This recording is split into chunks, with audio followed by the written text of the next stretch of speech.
Good morning students. देखिए फिर हम एक बार पुनः एक नया टॉपिक शुरू कर रहे हैं।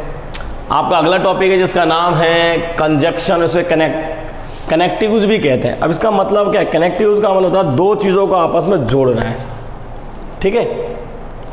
कंजक्शन तो दो चीज़ों को जोड़ने के लिए जो कंजक्शन जंक्शन जो जरूरत होती है, जिसमें ये जुड़ती हैं आपस में फंस जाती हैं, तो जंक्शन या कंजक्शन। जैसे कि हम किसी दो पाइप को जोड़ते हैं तो अलग से पॉइंट लगा के दोनों पाइप को जोड़ते हैं ना, तो वो उन दोनों का क्या हो जाएगा? जंक्शन हो जाएगा। ऐसे ही दो वाक्यों को अगर आपस में जोड़ना है तो हमको क्या जरूरत होती है? कंजक्शन की जरूरत होती है, कनेक्टिव की जरूरत होती है। तो ये कंजक्शन जो होते हैं बेटा दो प्रकार के होते हैं। पहला है कोऑर्डिनेट कंजक्शन, दूसरा है सब ऑर्डिनेट कंजक्शन। यानी कि कंजक्शन होता क्या है? पहली बात तो कि दो वाक्यों को या दो से अधिक वाक्यों को आपस में जोड़ने के लिए जिस शब्द का हम प्रयोग करते हैं उसे हम कंजक्शन कहते हैं। ये दो प्रकार के होते हैं, कोऑर्डिनेट कंजक्शन और कौन से? सब ऑर्डिनेट कंजक्शन, ठीक है। अब पहले देखते हैं कैसे जोड़ते हैं, पहले इसको हम देखते हैं। देखिए मान लीजिए ये हमारे दो वाक्य हैं, Rahul is my brother and Rekha is my sister. Rahul मेरा भाई है, दूसरा सेंटेंस है रेखा मेरी बहन है। अब इसको अगर मुझे एक सेंटेंस में बताना तो कैसे बताऊंगा? ये मैं ऐसे बताऊंगा, Rahul is my brother and Rekha is my sister.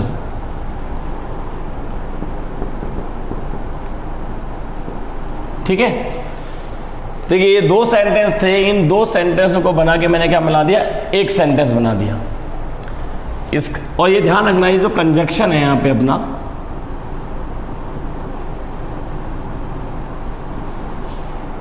ये कई प्रकार के होते हैं। इसकी मैं आपको एक सॉफ्ट कॉपी अलग से और दे दूंगा जिसमें पूरी थ्योरी लिखी होगी, उसको आप पढ़ लीजिएगा, बाकी मैं समझा रहा हूं। तो Rahul is my brother and Rekha is my sister. Rahul मेरा भाई है और रेखा मेरी बहन है। ये हमारा एक कंजक्शन है।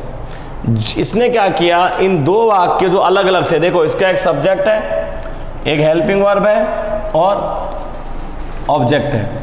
इसका भी एक सब्जेक्ट है, एक हेल्पिंग वर्ब है और एक ऑब्जेक्ट है, इसमें मेन वर्ब है नहीं। तो इन दोनों को क्या किया? एक कंजक्शन लगा के हमने एक वाक्य बनाया। अभी तो क्या था? राहुल मेरा भाई है, दूसरा सेंटेंस रेखा मेरी बहन है। अब हम इसको कैसे बोलेंगे? राहुल मेरा भाई है और रेखा मेरी बहन है। तो इस प्रकार एक एंड नाम का कंजक्शन लगा के हमने क्या बना दिया? दो सेंटेंसों को एक बना दिया। तो ये होता है हमारा कंजक्शन का यूज। अब ऐसे हमारे बहुत सारे कंजक्शन हैं जिन्हें हमें पढ़ना है। तो देखिए जैसे कि and, but, as well as, for, और, ईदर, नीदर, ये सारे के सारे सब कोऑर्डिनेट कंजक्शन होते हैं। और जो वाइल, व्हेन, वेयर, इस तरह के जो आते हैं ना, वो सारे सब ऑर्डिनेट कंजक्शन होते हैं। ठीक है बेटा। खैर अपना मेन मकसद तो ये कंजक्शन को सीखना है हमको, कि कंजक्शन कैसे काम करते हैं, इनके बारे में हमें जानना है। तो सबसे पहला शुरू करते हैं हम एंड कंजक्शन के बारे में बात करते हैं। एंड और एक बट कंजक्शन है। तो सबसे पहले हम बनाते हैं एंड और दूसरा बट, इन दोनों का प्रयोग करते हैं। अब एंड का प्रयोग क्या करते हैं? देखो एंड जो कंजक्शन होता है उसका प्रयोग कब होता है? जब एक ही प्रजाति या एक ही जो सेंटेंस है उसमें दोनों के बारे में, एक ही बंदे के बारे में अगर हम बात कर रहे हैं या एक ही प्रजाति के लोगों के बारे में बात कर रहे हैं, तब तो हम एंड कंजक्शन का प्रयोग करते हैं। लेकिन बट का प्रयोग हम करते हैं कब? जब एक सेंटेंस में एक बार तो उस इंसान के बारे में बात करें, लेकिन बट के बाद कोई कंडीशन डाल दें, यानी अनएक्सपेक्टेड बात करें, संदेहशील बात करें। तो उस वक्त जैसे कि राहुल अच्छा लड़का तो है लेकिन, अब लेकिन के मतलब है उसके बाद जो हमारा आ रहा है, यानी हम संदेहपूर्ण बात कर रहे हैं उसके लिए, तो वो हमारा जो अगला वाक्य होगा, लेकिन वह नोटोरियस लड़का भी है। तो अब जो लेकिन वाला है ना बट, यानी कंडीशन, संदेह आ गया उसके ऊपर, तो ऐसी जगह पर हम बट का प्रयोग कर सकते हैं कि मैं जयपुर तो जा रहा हूं लेकिन जरूरी नहीं मैं आज जाऊं। तो हमने संदेह डाल दिया उसके अंदर। ठीक है। तो जब एक ही प्रजाति या एक ही बंदे के बारे में हम बात करें तो हम एंड का प्रयोग करते हैं, और जब हमें किसी वाक्य के दूसरे भाग में कोई संदेह हो तब हम बट का प्रयोग करते हैं। जैसे मान लो एंड का प्रयोग तो हम अभी हमने किया था कि राहुल, जैसे एक बना लेते हैं, एक सेंटेंस हमने ऐसा बनाया, a dog, bought a dog, Ram ने एक कुत्ता खरीदा, एंड, अभी एंड लगा दिया, तो एंड के बाद हम जो लगाएंगे ना वो इसी प्रजाति या इसी सेंटेंस से संबंधित चीज के बारे में बात करेंगे कि राम ने एक कुत्ता खरीदा and brought it home, brought and लाना, और उसे घर लेकर के आया। अब देखो किसे घर लेके आया, उस कुत्ते को, यानी दोनों सेंटेंस के अंदर हमने एक जिसकी बात की वो इसमें भी की है और इसमें भी की है। यानी हम एंड का प्रयोग कब करेंगे, जब दोनों वाक्यों के अंदर सेम ही चीज के बारे में बात हो रही हो।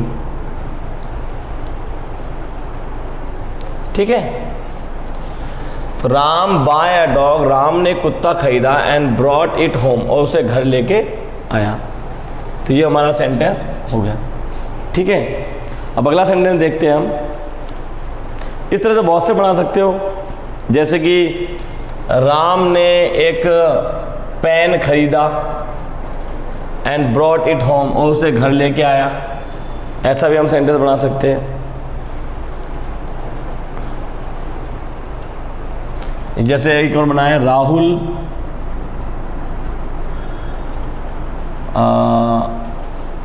went to a shop, Rahul एक दुकान पर गया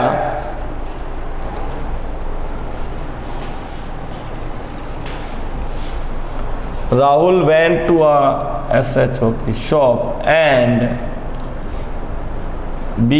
buy it, sorry, bought, BAUGST, bought it। Rahul एक दुकान पे गया और उसने bought a पेन लिख देते हैं। Rahul went to a shop, Rahul एक दुकान पे गया एंड bought a पेन, और एक पेन खरीदा। सेकंड फॉर्म का प्रयोग किया क्योंकि खरीद चुका है तब तक वो, जब हमने बात करी है। इसी प्रकार देखिए, राम बाय अ पेन, राम ने एक पेन खरीदा एंड बॉट इट होम, उसे घर लेके आया। ब्रॉट इट होम, उसके साथ घर आया। जैसे हमने यहाँ डॉग का प्रयोग किया था, ठीक है ना। ऐसे Rahul went to a shop and bought a pen, तो हमने देखो एंड कब लगाया, एंड हमने जब लगाया जब दोनों ही चीज़ के अंदर इसी एक ही चीज़ के बारे में बात किया। यानी उस शॉप से हम क्या लेके आए, पेन खरीद के लाए। अब हम बात करते हैं बट की। बट में क्या करेंगे, हम एक कंडीशन डाल देंगे। जैसे कि राहुल एक अच्छा लड़का है लेकिन वह इंटेलिजेंट नहीं है, वो बेवकूफ़ है। जैसे हम लिखें Rahul is a good boy, Rahul एक अच्छा लड़का है बट लेकिन ही इज़ फूल, लेकिन क्या है वो मूर्ख है। तो हमने क्या किया, बट के बाद एक कंडीशन डाल दी यहाँ पर। तो Rahul is a good boy, Rahul एक अच्छा लड़का है लेकिन ही इज़ अ फूल, वो मूर्ख भी है। बट ही इज़ फूल, लेकिन वो मूर्ख है। तो जब ऐसे सेंटेंस हम बनाएंगे, इस प्रकार के सेंटेंसों में क्या होता है, हमको ये पता चलता है कि बट के बाद जो बात हो रही है वो संदेह वाली बात हो रही है। तो Rahul is a good boy but he is a fool, हमने सेंटेंस बनाया। तो आई थिंक आप लोगों को समझ में आ रहा होगा कि एंड का प्रयोग और बट का प्रयोग हम करते हैं। एंड का प्रयोग हम कब करते हैं, जब दोनों सेंटेंस में किसी एक ही प्रजाति या एक ही चीज़ के बारे में बात हो रही हो। और बट का प्रयोग हम जब करते हैं जब एक से दूसरे में जाते हैं तो उसमें संदेह वाली बात होती है, तब हम बट का प्रयोग करते हैं। तो इस तरह से हम बहुत सारे एग्जाम्पल ले सकते हैं, उनके हम आंसर आ जाएगा। इसमें एंड लगेगा, बट लगेगा। एग्जाम में क्या आएगा, एग्जाम में ऐसा सेंटेंस दे देंगे, यहाँ आपका खाली स्थान छूट जाएगा और यहाँ 4 आपको कंजक्शन लगा के दे देंगे और देखेंगे बताओ इसमें से कौन सा लगेगा इसके अंदर। तो वो आप पढ़ने के बाद उससे आइडिया लग जाता है क्या लगेगा इसके अंदर। ठीक है बच्चों, अब अगला देखते हैं हम। देखो बच्चों, अगला हमारा क्वेश्चन है एंड वाला। इसमें क्या करना है, अगर देखो क्वेश्चन बहुत के साथ शुरू हो एंड में, तो हमेशा बहुत का प्रयोग एंड के साथ किया जाता है, जबकि एज वेल एज के साथ हम नहीं करते। जैसे कि एक एग्जांपल दिया मैंने यहाँ, बहुत Rekha and her mother came to my house yesterday. Rekha और उसकी मम्मी दोनों कल मेरे घर पे आई। अगर इसको हम ऐसा करें, both Rekha as well as her mother come to my house yesterday, तो ये हमारा आंसर होगा गलत और ये आंसर हो गया हमारा सही, क्योंकि एज वेल एज का प्रयोग कभी भी एंड के साथ हम बोथ के साथ हम नहीं करते। अब अगला है as well as. You are a good singer, तुम एक अच्छे गायककार हो। Like you she is a good singer too. अब ये किसी ने बात कही कि तुम अच्छे सिंगर हो, ऐसे ही तुम्हारी तरह ये जो खड़ी ना रेखा, ये भी अच्छी सिंगर है। अब इन दोनों सेंटेंस को हमको एक बनाना है, तो यहाँ हमको क्या कर रहे हैं, हम कंपेयर कर रहे हैं दो लोगों के बीच में। क्या कर रहे हैं, कंपेयर। जब कंपेयर क्या आता है, जब हम एज वेल एज का प्रयोग करते हैं, तो हम क्या करेंगे, you are a good singer, इसके बाद हम क्या लगाएंगे, एज वेल एज का प्रयोग करेंगे। जैसे कि अब बताओ कैसे बनाएं इसको हम ऐसे बनाएंगे,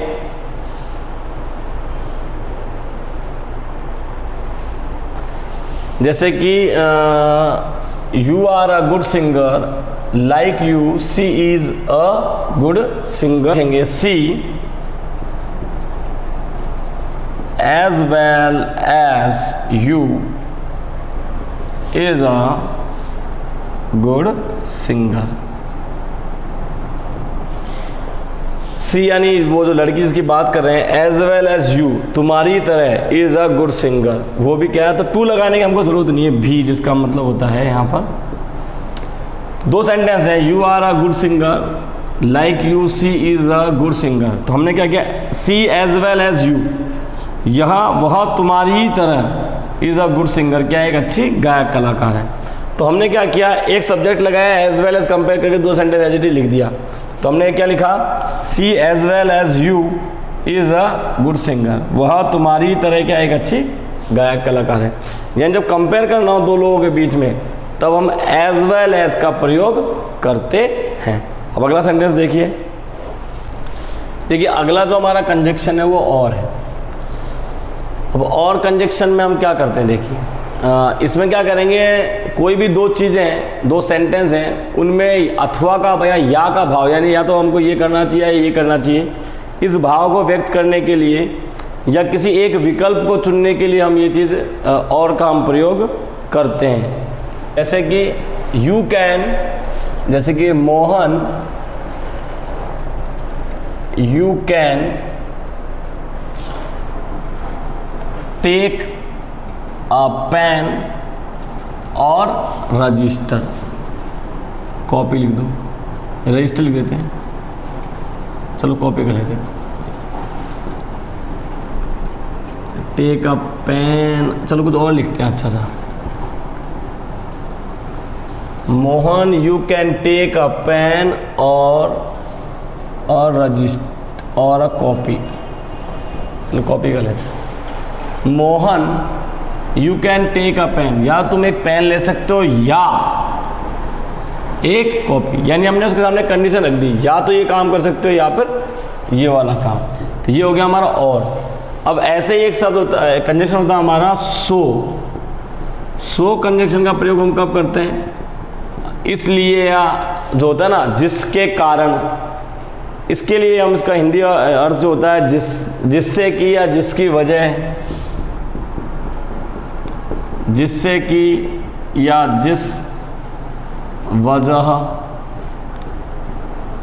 से हम ये काम करते हैं, वहाँ हम सो का प्रयोग करते हैं। जैसे कि सेंटेंस बनाए, इसका एक हम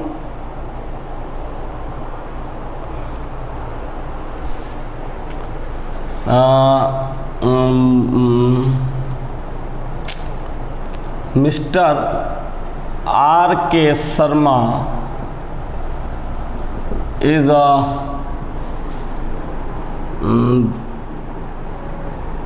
physics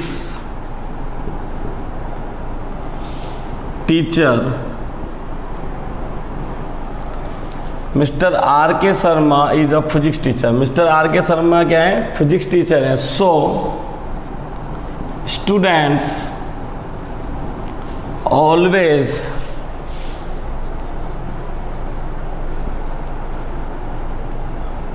ट्रस्ट हिम,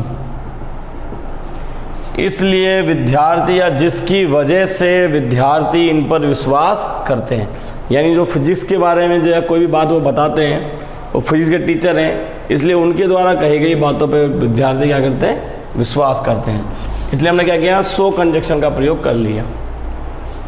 ठीक है बच्चों, इस तरह से हम इस प्रकार के कंजक्शन का प्रयोग करेंगे। यह हमारे कोऑर्डिनेट्स कंजक्शन है, यानी और एक सेंटेंस को दूसरे सेंटेंस जोड़ने के लिए और कोऑर्डिनेट के रूप में काम आते हैं। जो मेन कंजक्शन है हमारे वो है जैसे वैन, वाहिल, विच, है ना, हाउ, हुज, हुम, इनका प्रयोग ज़्यादा आता है एग्जाम के अंदर। अब आगे वाले में हम उनको पढ़ते हैं। ठीक है, चलो फटाफट आगे वो पढ़ते हैं। देखिए बच्चों, अब कुछ और कंजक्शन हम पढ़ते हैं। अगला कंजक्शन हमारा हु। अब मैं आपको कुछ शॉर्ट ट्रिक्स बता रहा हूँ जिनके थ्रू अगर एग्जाम में फिलिंग इन द ब्लैंक्स के अंदर हमारे कंजक्शन आते हैं, जो हमारे सबऑर्डिनेट कंजक्शन है, ये एडवर्ब कंजक्शन भी कहते हैं इनको। तो इनके लिए अपन कैसे फिलिंग इन द ब्लैंक्स में वो कंजक्शन फील करेंगे।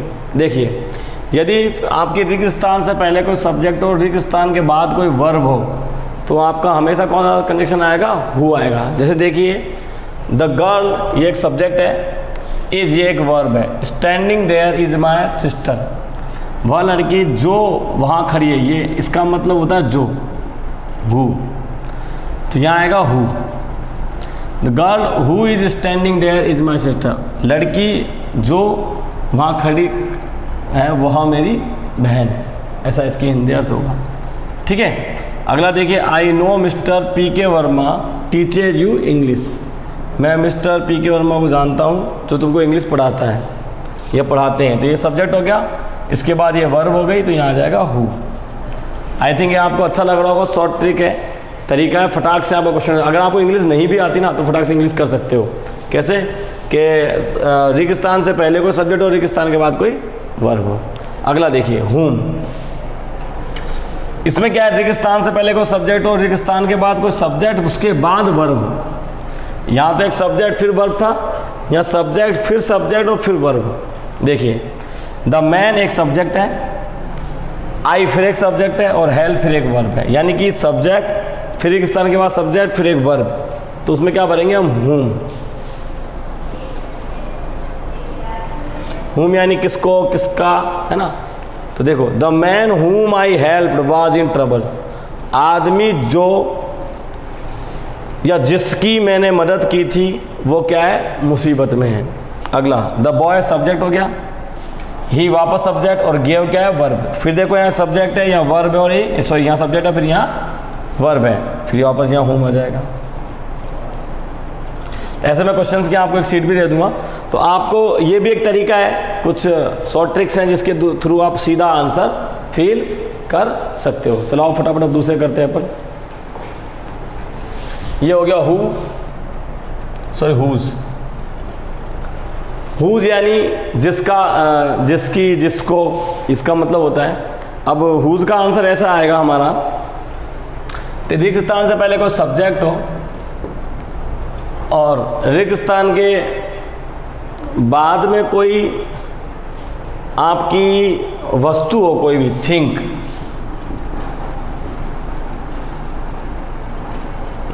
Plus verb. रिक्त स्थान से पहले कोई सब्जेक्ट हो, रिक्त स्थान के बाद कोई थिंग हो, सॉरी THING, इससे पहले कोई सब्जेक्ट हो। देखिए, अगला जो हमारा है वो हुज है। इसके अंदर एक शॉर्ट ट्रिक्स क्या होगी कि रिक्त स्थान से पहले कोई सब्जेक्ट हो और रिक्त स्थान के बाद कोई थिंक, वस्तु हो आपकी, और उसके बाद कोई वर्ब हो, तो आप क्या करोगे, वहाँ पर हुम का प्रयोग करोगे। जैसे कि द मैन खाली स्थान। अब देखो, इसके बाद क्या आना चाहिए, कोई वस्तु आनी चाहिए। Shirt is, the man shirt is red is my uncle. इसमें दो सेंटेंस जुड़े हुए हैं एक सेंटेंस के साथ। द मैन, तो देखो रिक्त स्थान से पहले सब्जेक्ट हो गया, रिक्त स्थान के बाद एक वस्तु हो गई थिंक, ठीक है। अब इसके बाद एक वर्ब हो गई, तो यहाँ क्या आ जाएगा, whose. The man whose shirt is red, आदमी जिसकी शर्ट क्या है, लाल रंग की है, इज़ माई अंकल, वो मेरे अंकल हैं। तो हमने बता दिया ये। अगला एग्जाम्पल देखिए हमारा, अगला इसमें ऐसा होगा कि सब्जेक्ट हो, सब्जेक्ट के बाद कोई थिंग हो, वस्तु हो, इसके बाद फिर सब्जेक्ट हो और फिर वर्ब हो, तो वहाँ पे हम क्या लगाएंगे, हुज लगाएंगे। एक तरीका तो ये था हमारा, सब्जेक्ट, सब्जेक्ट के बाद कोई थिंग, वस्तु, उसके बाद वर्ब। उसका एक एग्जांपल ले लिया, सब्जेक्ट, सब्जेक्ट के बाद थिंग, फिर उसके बाद वर्ब। अगला जो हमारा एग्जांपल है वो क्या है कि कोई सब्जेक्ट हो, सब्जेक्ट के बाद हमारा कोई थिंग हो, फिर सब्जेक्ट हो, उसके बाद वर्ब हो। यानी कि अगली बार हमारा कोई वस्तु के बाद क्या आएगा, कोई ना कोई सब्जेक्ट आएगा। जैसे एक एग्जांपल बना लेते हैं, the man car you purchased is my uncle.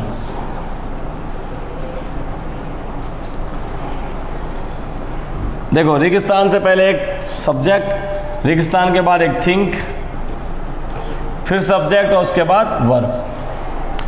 The man whose car you purchased is my uncle. वह आदमी जिसकी कार आपने खरीदी है वो मेरे अंकल हैं। अगला फॉर्मूला देखिए हमारा, सब्जेक्ट हो और सब्जेक्ट के बाद फिर वापस सब्जेक्ट, उसके बाद फिर सब्जेक्ट और फिर वर्ब हो, तो भी हम क्या करेंगे, उसमें हुज का प्रयोग करेंगे। एक तो सब्जेक्ट हो, सब्जेक्ट के बाद कोई वस्तु हो, फिर वर्ब हो, तो हुज का प्रयोग होगा। एक कोई सब्जेक्ट हो, सब्जेक्ट के बाद कोई वस्तु, फिर सब्जेक्ट और फिर वर्ब हो, तो हुज का प्रयोग होगा। एक सब्जेक्ट और रेगिस्तान के बाद भी सब्जेक्ट, फिर सब्जेक्ट और फिर वर्ब हो, तो हम हुज का प्रयोग करते हैं। जैसे कि द मैन, चलो इसका मैं एक यहाँ पर इसको हटा करके यहाँ लगा रहा हूँ, इसका एग्जाम्पल यहाँ लिख रहा हूँ आपके लिए।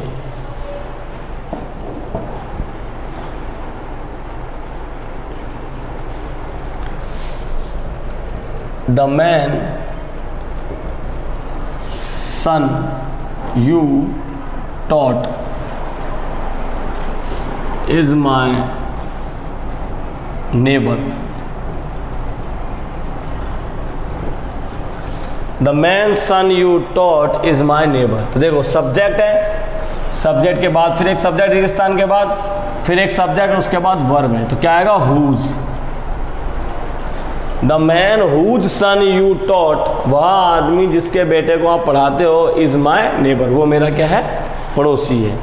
ये हमारा एक आंसर है। तो देखो, मैंने आपको 3 फॉर्मूले बताए हैं, सब्जेक्ट, सब्जेक्ट के बाद थिंक, फिर वर्ब हो, फिर सब्जेक्ट हो, सब्जेक्ट के बाद थिंक, फिर सब्जेक्ट, फिर वर्ब हो, और तीसरा है सब्जेक्ट के बाद सब्जेक्ट, सब्जेक्ट और वर्ब। तो ये 3 तरीके हैं जिसके थ्रू आप हुज का प्रयोग आप कर सकते हो। तो इन तीनों तरीकों को आप याद कर लोगे तो अपन क्या होगा, इससे आप हुज वाला कोई भी आंसर होगा उसको फील कर सकते हो। अगला जो हमारा है वो आएगा विच वाला। विच का एक ट्रिक और है, बहुत आसान होता है। विच वाला भी हमसे कई बार पूछा जाता है एग्जाम के अंदर, तो एक विच वाला और देख लेते हैं हम। देखिए, विच, इसका अर्थ होता है जो कि, ठीक है। तो इसको हम ऐसे लिखेंगे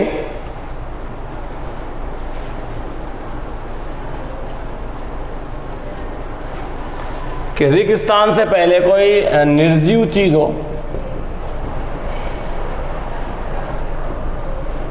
यानी कोई थिंक हो,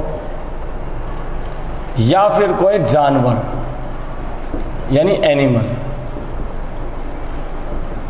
और रेगिस्तान के बाद क्या हो, कोई वर्ब। रेगिस्तान से पहले कोई आपकी निर्जीव चीज हो, या कोई जानवर हो यानी थिंक या कोई एनिमल हो, रिक्त स्थान के बाद कोई वर्ब हो, तो उसमें क्या भरोगे आप? विच का प्रयोग करोगे। जैसे कि मान लीजिए एग्जांपल करते हैं हम इसमें, the dog bite you, the dog bite you is mine. वो कुत्ता जिसने तुम्हें काटा है वो मेरा है। तो विच,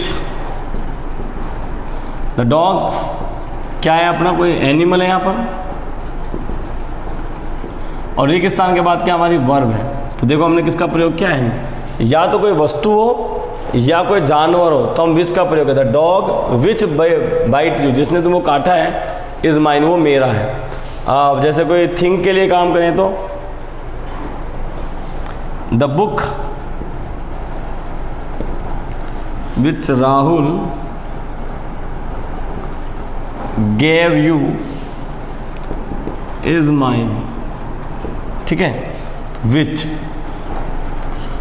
वह किताब जो कि राहुल ने तुम्हें दी है वो मेरी है। एक सेंटेंस अपना ये वाला हो गया।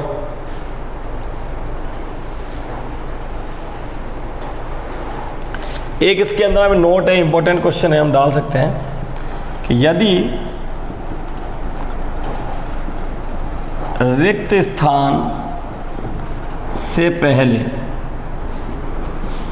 कोई वस्तु या एनिमल हो, यानी कोई थिंग या कोई जानवर हो, प्लस साथ में उसके कोई प्रीपोजिशन हो, क्या हो? रिक्त स्थान से पहले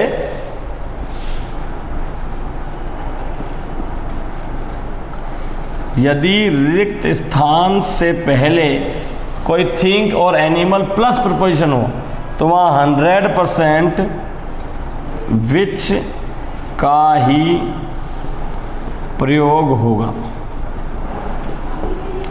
हाँ ठीक है, लेकिन ध्यान रखना इसमें प्रीपोजिशन होना चाहिए वहाँ पर। तो देखिए इसको एक एग्जांपल करके देखते हैं।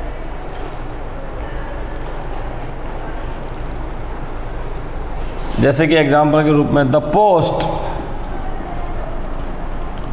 फॉर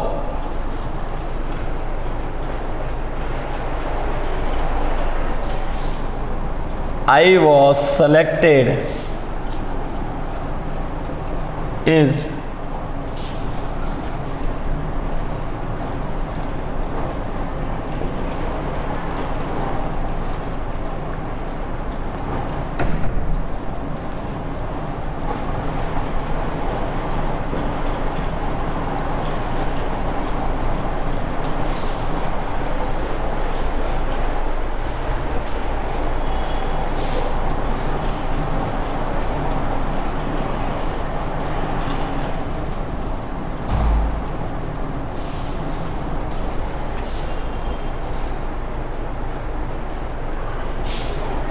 देखिए अगला क्वेश्चन देखिए, the post for I was selected is temporary. तो देखिए द पोस्ट एक निर्जीव मतलब कोई वस्तु है और साथ में प्रीपोजिशन इसका फॉर। तो इसके अंदर कुछ मत देखना, सीधा आप इस लगा देना, इधर देखने की जरूरत ही नहीं है आपको।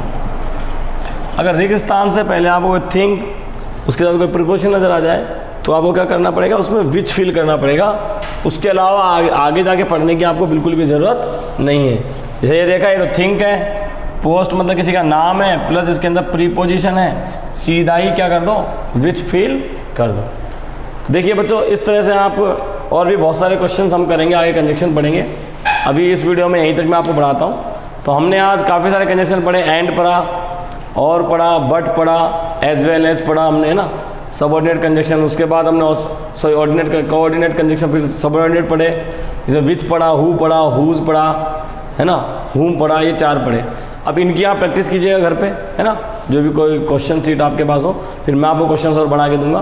तब तक के लिए सभी खुश रहिए, अच्छे से पढ़ाई कीजिए। नेक्स्ट वीडियो में हम फिर मिलते हैं। ओके बेटा, थैंक यू। नवीन